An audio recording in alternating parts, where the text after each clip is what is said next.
Hi, my name is Jimmy Williams with NFL Draft Diamonds.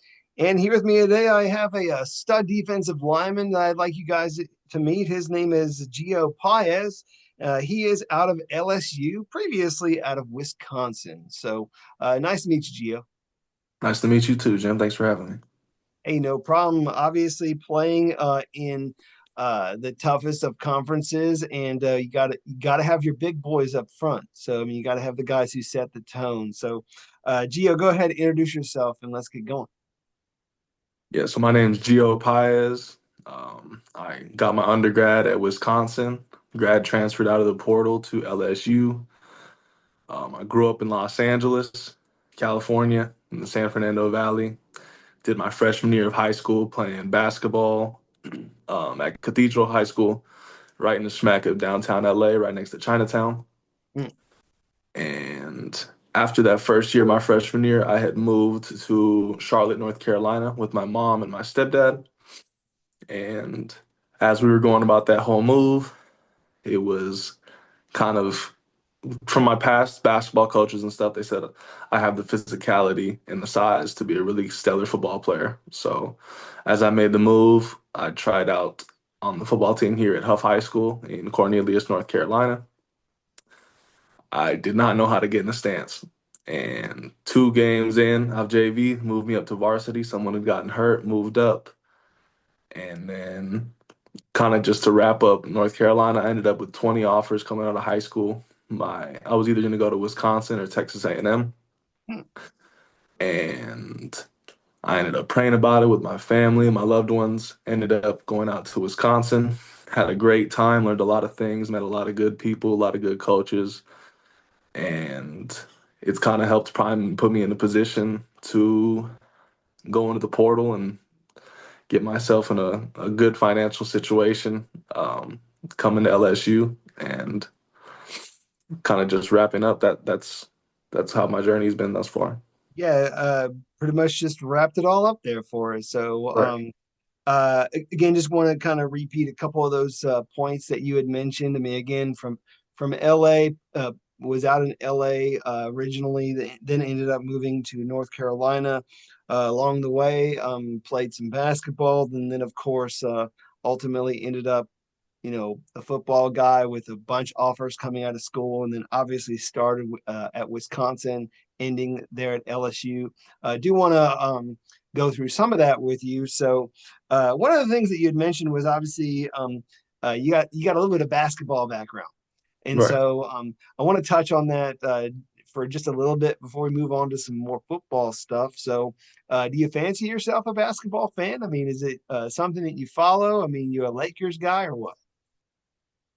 As of recently, the NBA has kind of just been all over the place. I do cheer on some of my friends that I've met along the journey at Wisconsin. I met my friend Caden Johnson, and he's best friends with Jalen Suggs. So I've been to a couple Magic games, got Nice. to chop it up with them. But I am a Lakers fan to my core. I kind of figured But as much. got to. And I don't necessarily keep up with it until playoff time because I don't think they really try until playoff time, just in terms of effort level. But for the most part, I love the game. I grew up playing the game. I initially wanted to be an NBA player until I found out that I wasn't going to be 6'9". And it's kind Well, of just go it's ahead. it's fine because I mean, again, like it's nice to be able to play the game. I think a lot of people enjoy it. I mean, basketball is a little bit different than football, of course. I mean, you're moving around a lot. There's only five of y'all out there Right. instead of like twice as many on your team. But I do know that there are a lot of scouts when they are looking at guys who play on the line, either offense or defense, that they really appreciate guys like yourself with a basketball background. Can you allude to that a little bit? How has that helped shape you as a football player? Absolutely. I think even for when I have kids one day, Lord willing, that I will have them playing basketball first just to get the footwork, the technique, the balance, the body control, the hands, and even the coordination. All of those things were very key in my transition to football. I also played track in my high school. So I've kind of, overall, I think basketball is a great sport to get involved in just for overall athletic components in general. Nice. And again, as you had mentioned, coming out of high school, had a bunch of offers, could have potentially gone almost anywhere. But obviously, you ended up going to Wisconsin first, where you got your undergrad. So let's pause there and let's talk somewhat about your time at Wisconsin. First of all, what was the selling factor as to why you ended up selecting Wisconsin over some of these other schools?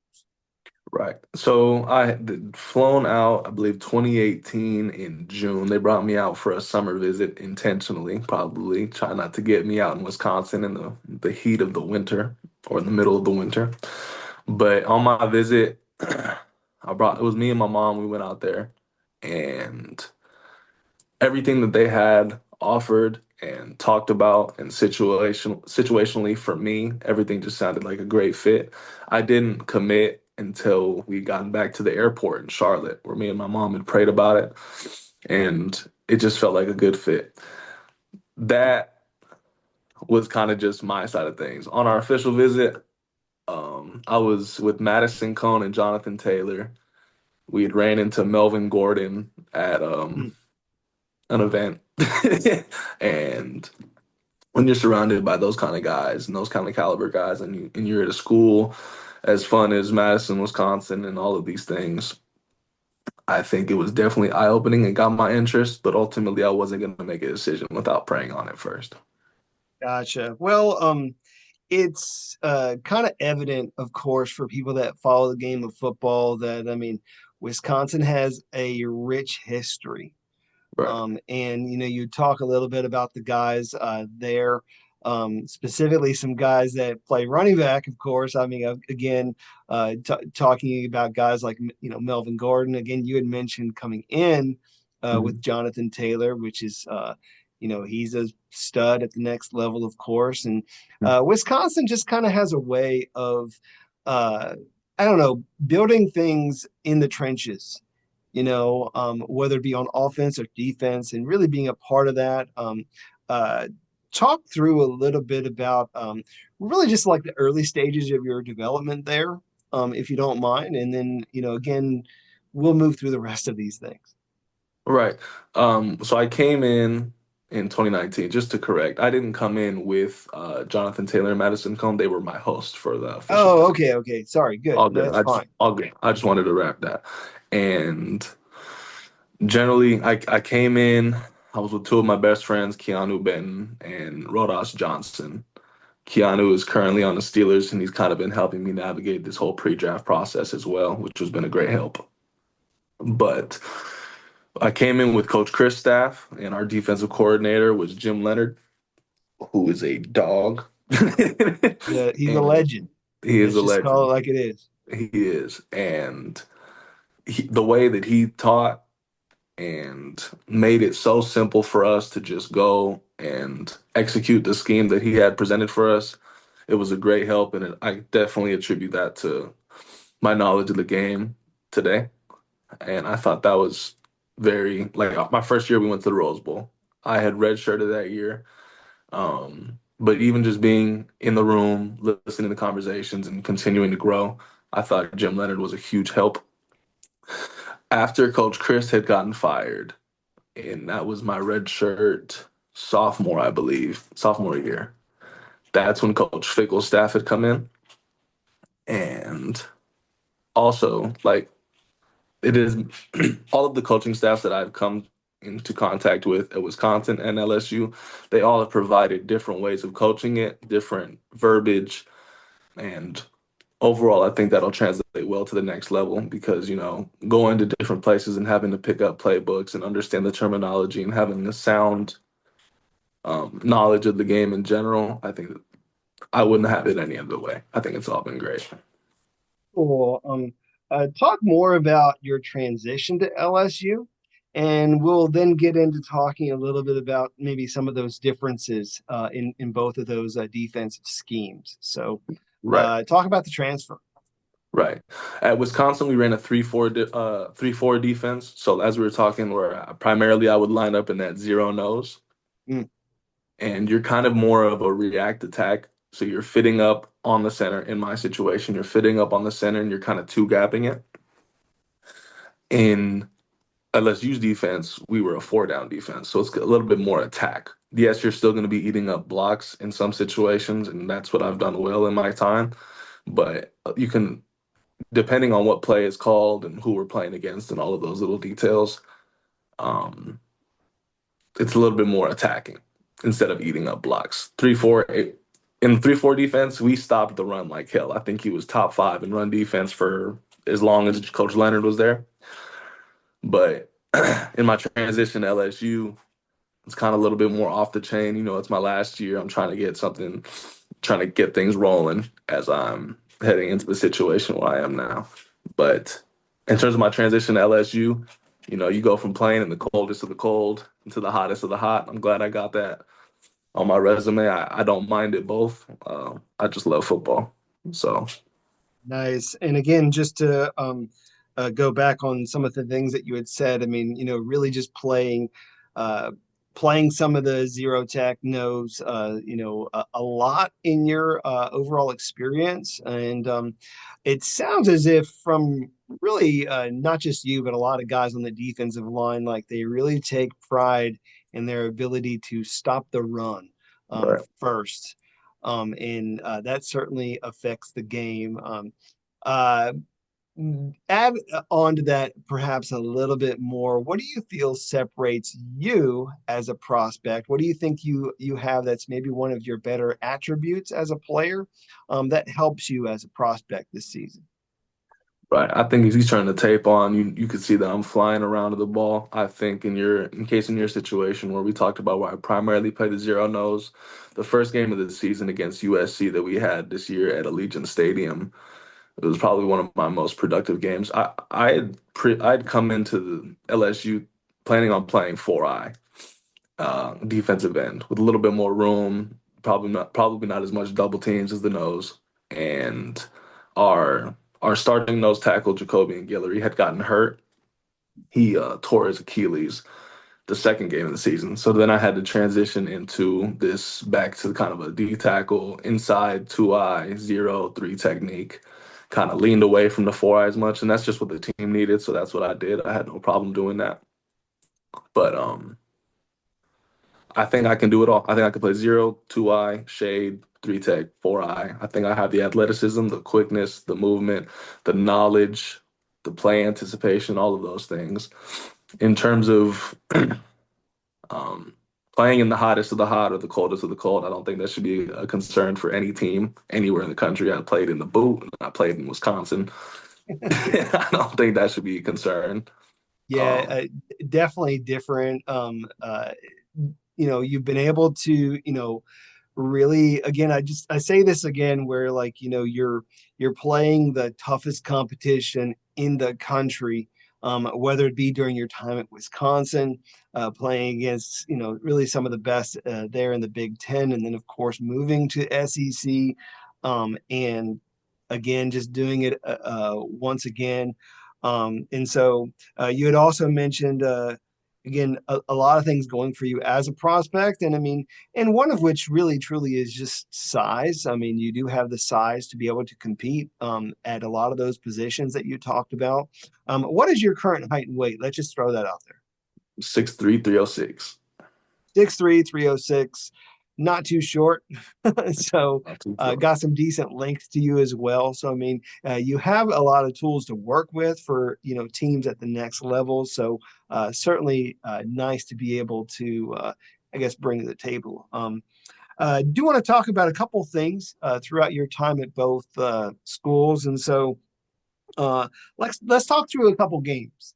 And so I want to talk a little bit about Wisconsin and then move towards this past season there with LSU. So I was looking at your 2023 season there at Wisconsin.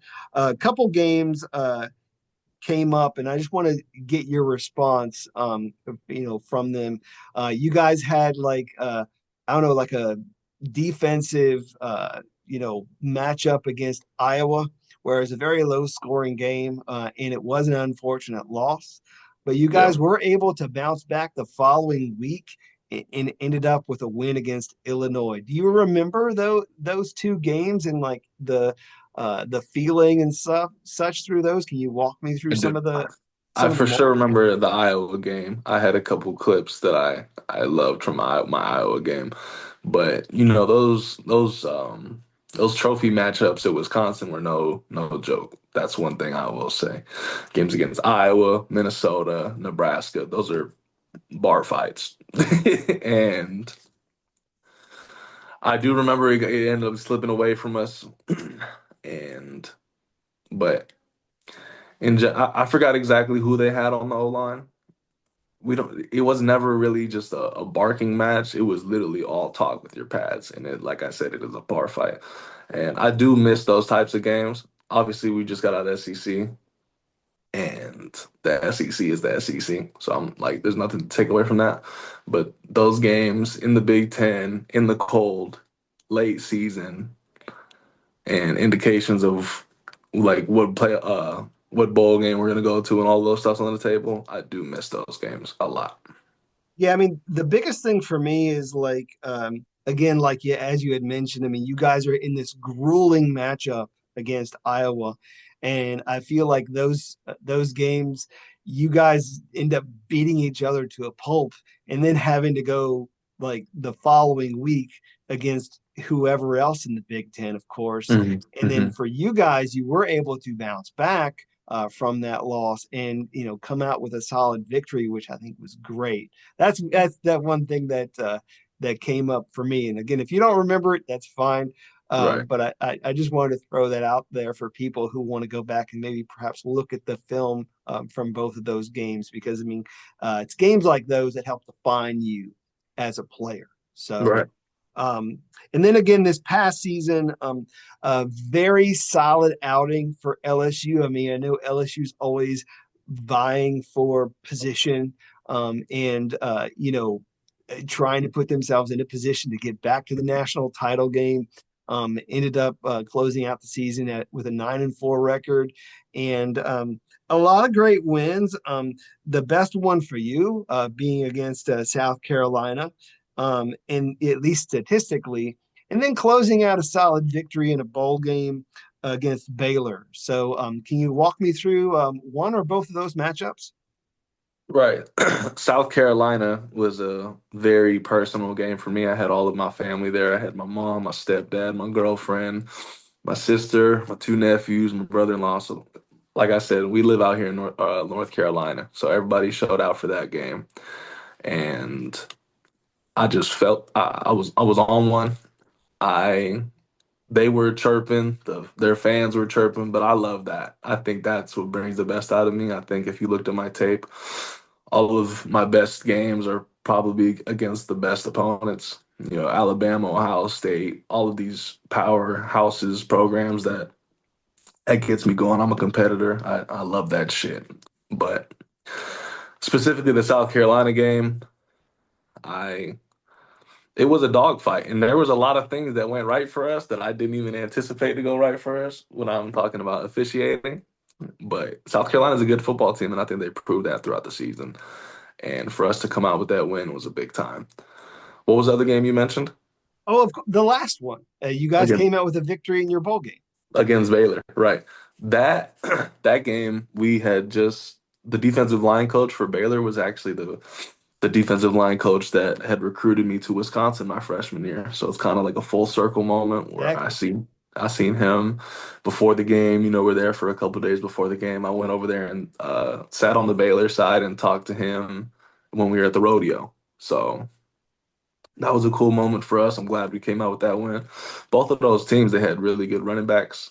I don't know the dude from Baylor's name. I think they just dropped him on NCAA as like a good running back for Ultimate Team. But nah, the boys run hard. I think the game against South Carolina, is one of our. I know it was a high scoring game, but that's one of the games where our defense truly came together and was not phased by having a 7 point deficit midway through the game. We all just put our boots in the ground and just continued to chip away, and we came out with a dub. Awesome. So, Gio, I appreciate you kind of sharing your insight about a lot of those moments. I do love the fact that a lot of this has come full circle for you. Right. And so now we're looking at you again as an NFL prospect. I mean, we've closed the door on your collegiate years and we're moving forward. So, um, Gio, I do want to get some time to get to know you outside of the game. And Right. so, talk about yourself a little bit for in anything that you feel people need to get to know about you, other than the fact that you're a football player. Hobbies, interests, fun facts, or special talents, or anything else that you want to share about yourself. Sure. This is one thing that Coach Kelly, and it's not necessarily a hobby or anything. I'll follow up with that. But when I first had took my official visit out of the portal to LSU, and we were getting all of these things tuned up, Coach Kelly had called me in because I guess regardless, like these scouts, they'll find out. Um, I I was diagnosed with Asperger syndrome at 8 years old. And then when I got to Wisconsin, nobody really believed me. So they tested me again. And I did. I tested positive. They put me through a 4 hour test of puzzles and memorization and a whole bunch of other things. And that's kind of one thing, fun fact about me, because when I was young, around 8 years old, my mom would take me to these classes to kind of work through these, what's it called? Like sensory overload or certain noises. Mhm. Or when I was a kid, I have a big Mexican family on my dad's side. So we go to these big family parties and I would be hiding behind my mom when I was like 7 or 8 years old and it was just a little bit off. But I worked to overcome all of the social anxiety and all of those things and now here I am playing in front of millions of people and people would never guess that, but that's something that I had to overcome in my young age. Interesting. Fun. I don't know if it's a fun fact, but it's an interesting fact. I mean, Right. I would have never guessed. Right. So, you'd mentioned coming from a Mexican family, obviously with the last name Paez. I mean, it's kind of a no-brainer, I Right. suppose. And so, talk a little bit more about that influence on you. Right. I'm a huge, huge fan. I'm talking about like we have to rent out venues for Thanksgiving and Christmas and all of these big time events. Um, my dad has 8 kids, 23 grandchildren, and me and my oldest brother, do not have kids yet. So That's just to wild. put things, and he has like 6 siblings. So huge family, love them all to death. Um, definitely, they it's a wrestling family actually. I grew up playing basketball, they were wrestling, and now I'm playing football and like but just being around that environment, being around the competitive culture, you know how cousins are, it's definitely shaped Yeah, me into who I am. interesting. When you say wrestling, you mean obviously mat wrestling, like Mhm. the Greco-Roman stuff, not the WWE stuff, right? Not the WWE stuff. No, real Do, wrestling. do you fancy you're a fan of the yourself a fan of the other or no? The WWE? Yeah, Not exactly. I like John Cena. John Cena's cool. Rey Mysterio, The Undertaker, I all mean the OG ones. Mysterio's he's a Mexican guy, so it figured that's what I'm saying. Like, I figured maybe that would be the way you would go with that, but it's cool. It's Right, cool. right. Heck yeah. Um, let's talk a little bit more about this. Maybe I can throw some other fun questions your way. So, um, let's say favorite football movie, Longest yard, longest yard. Okay, got a for lot of sure. tats going on there for yourself, man. Which one's your Right. favorite? Probably my chest. I'm not gonna flash you, but it's Samson tearing down the temple. The biblical story of Samson after he got his hair cut off, and that's up across my chest. But If I was gonna pick a second one, it'd probably be my left arm. It's pretty similar to my brother. I have a wolf, he has a bear, and my lower forearm part is different, but I think this is my favorite part for sure. It's a Cherokee lady. My Nino is Cherokee. Everything on my body has symbolic meaning. There's a story to it. But I actually Wisconsin posted a whole thing about it on their page. I don't know. I could probably send it to you if you want to get a full scoop. I don't know how I'm much pretty sure time I you. could find it somewhere Right, if right, it's available on the internet. I'm pretty sure I could find it. But I mean, I just think it's kind of neat. Those things. Some obviously they're part of you, and right. so it's just kind of neat to walk through it. One more silly question, and then let's wrap up our time. So, uh, it's karaoke night, and it's your turn to sing. What are you going to get up there and sing for the people, man? Is there something maybe that you feel confident enough to get up there and I don't know, do or what? I just did one at LSU. That was the whole for the first year people who had just come in. I just had to perform one. What song was it? It was an R&B song. Okay. It was damn, I'm drawing a blank. Whatever, I'll pick another one. I could do country. I sang country at Wisconsin. I'm trying to fit the scenery. I listen to all types of music. I listen to No, R&B, it's rap, fair. country, rock. So at Wisconsin, I believe I sang um what's the song? People Are Crazy by Billy Currington. Okay, cool. Well, I appreciate you working with me on the silly questions, My man. bad. You're good. No, you're good. Obviously, Gio, wanting to get to the next level. I want to, I want you to answer one question for me. Um, who at the next level do you want to be able to wrangle down and get a sack from? Is there a guy at the next level who you just want to match up against? We were just in, and I'm not trying to create no enemies because this is a game we love. But we were just in Houston for our bowl game against Baylor, and I was at a Bible study, and C.J. Stroud was running the Bible study, and he seems like a cool dude, no bad blood at all. I like the way he held himself, and I liked his message, what he was talking about. But he's an Ohio State dude, so I wouldn't mind hitting him in the across the head. Well, whether it's him or somebody else, Gio, you're going to get an opportunity to do that at the next level. Right, I don't know, maybe you guys could end up being teammates at the next level, and then go nail everybody else. So you never know right. how that's going to end up. But as we close up shop, tell all these scouts once again why they need to take a chance on you, sign you, draft you, and make you part of their team. So close us out. Right. Like I said, I played in the hottest of the hot and the coldest of the cold. I played in the two best conferences in college football, in the Big Ten and the SEC. I play my ass off. I play hard. I love competition. I love to do the dirty work. And ultimately, I think I'm a coachable individual. I think if you hit up any of my coaches that I've ever had, from Coach Noakes to Coach Kalaji to Coach Scruggs to Coach Bo Davis, I've had 4 or 5 defensive line coaches. They will all vouch for me if you were to contact them. And I love the game. I'm happy and I'm blessed for every opportunity that comes my way. And I'm looking forward to seeing everybody soon. Awesome. Well, Gio, I want to wish you all the best moving forward. Once again, I got with me Gio Paez, defensive lineman out of LSU. Check him out. Good deal.